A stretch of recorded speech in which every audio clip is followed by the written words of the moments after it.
நம்ம அடுத்த இன்னொரு பகுதி, இந்த நம்முடைய டேபிள் இந்த செடார் பிளேட்ல இருக்கிறதான அடுத்த பாத்திரம் பாத்தீங்கன்னா, இது மீட்பின் அப்பம்.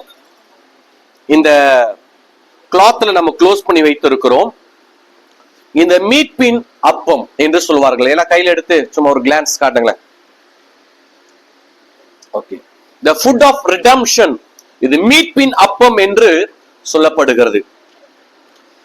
இந்த அப்பத்தை உடைத்து வைக்கப்பட்டிருக்கிறது. இதை சாப்பிடும் பொழுதும் இதை உடைத்து தான் என்ன செய்வார்கள்?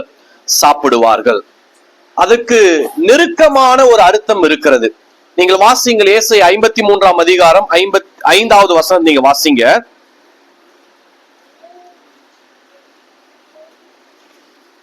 ஏசாயா 53ஆம் அதிகாரம் 5வது வசனம்.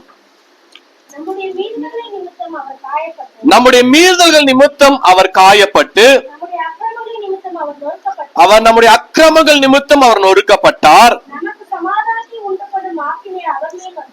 நமக்கு சமாதானத்தை உண்டு பண்ணும் ஆக்கினை அவர் மேல் வந்தது. அவருடைய தழும்புகளால் நாம் குணமாகிறோம். நம்முடைய மீறுதல்கள் நிமித்தம் அவர் காயப்பட்டு, நம்முடைய அக்கிரமங்கள் நிமித்தம் அவர் என்ன செய்யப்பட்டார்?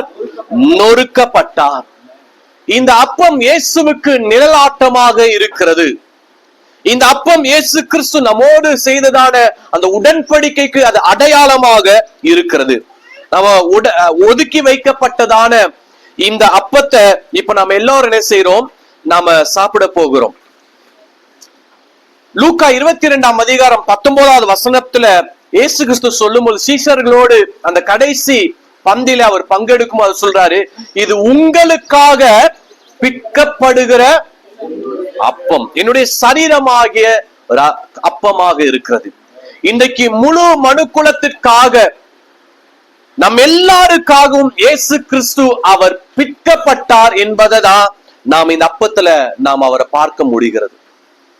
இத நாம ஈஸியா நம்ம கையில புரோக் பண்ணிடலாம், இதை ஈஸியா நம்ம உடைச்சிடலாம்.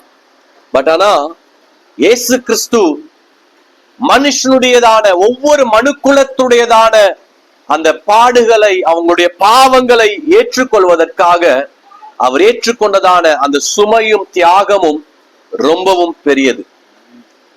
அது ரொம்பவும் விலையேற பெற்றதாக வேதாகமம் நமக்கு தெளிவாய் சொல்லுகிறது.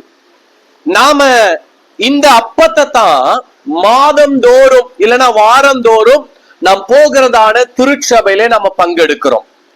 ஆனால் நாம புரிந்து கொள்ளணும், மோசே காலம் முதற்கொண்டு, நம்ம இன்றைக்கு இந்த கூட்டத்தின் ஆரம்ப வேதத்தின் ஆதாரமாக யாத்திரை 12ஆம் அதிகாரத்தை நம்ம வாசிச்சோம்.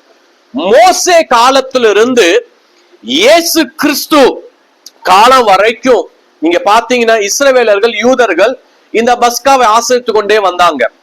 ஆனா இயேசு கிறிஸ்துவின் காலத்துல இயேசு கிறிஸ்துவிலே இது நிறைவேறி முடிந்து விட்டது. இந்த பஸ்கா இயேசு கிறிஸ்துவின் காலத்துல நிறைவேறி முடிந்து விட்டது. அதனால இன்னைக்கு நாம அனுசரிக்கிற இந்த அப்பமானது கர்த்தருடைய பந்தி, இல்லை என்றால் இதை திருவிருந்து என்று சொல்லுகிறோம். எனவே ஒவ்வொரு நாம போகிறதான ஆலயத்துல மாதத்தில் முதல் நாளோ இல்லைன்னா முதல் வாரத்திலேயோ இல்லைன்னா வாரந்தோறுமோ நாம் என்ன செய்யறோம்? கர்த்தருடைய பந்தியை நாம் பயன்படுத்துகிறோம். அப்போ கிறிஸ்து வரும் வரை நாம், எனக்காக இயேசு கிறிஸ்து என் பாவங்களுக்காக அவர் நொறுக்கப்பட்டார், அவர் பிரிக்கப்பட்டார், அவர் உடைக்கப்பட்டார் என்பதை இது காண்பிக்கிறது. சோ இது நம்ம ஒவ்வொரு முறையும் நாம உணரணும், அவருடைய அன்பு என் மேல் இருக்கிறது, அவருடைய அன்பு திருச்சபை மேல் இருக்கிறது, அவருடைய அன்பு முழு மனுக்குலத்தின் மேலும் அது இருக்கிறது என்பதை நம்ம புரிந்து கொண்டு இந்த பாத்திரத்தில் நம்ம பங்கு பெறுவோமானால் அது ஆசீர்வாதமாய். அதனால இயேசு கிறிஸ்து சொன்னார், 6ஆம் அதிகாரம் யோவான் 51வது வசனத்துல வாசிக்கும் பொழுது, ஜீவ அப்பம் நானே. உலகத்துல உயிர் வாழணும்னா உணவு ரொம்ப முக்கியம்.